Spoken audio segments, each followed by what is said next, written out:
В декабре мы подвели итоги конкурса. Сегодня мы награждаем людей, которые получают и диплом об участии, и денежные премии.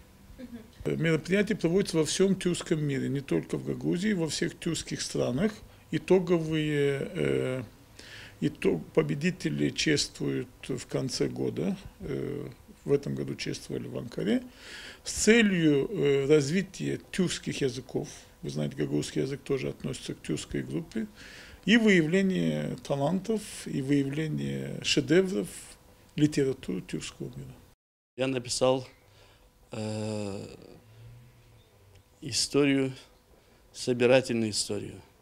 Дело в том, что судьба многих гагаузских семей в Первую мировую войну была очень трагична. И многое забыто, а многое жило в сердцах людей, которые рассказывали своим внукам. И благодаря этому многие моменты из абдальминских судеб, именно связанных с Первой мировой войной, я создал собирательный образ. Многие моменты действительно из жизни взятые.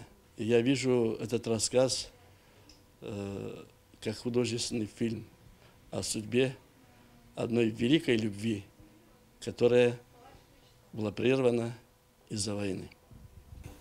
Я очень рад, что мне удалось на гагаузском, на родном языке написать большой, в общем-то, рассказ, который понравился людям, которые прочитали уже его. Потом я уже отправил сюда по условиям конкурса. Вот это рассказ на 12 страницах.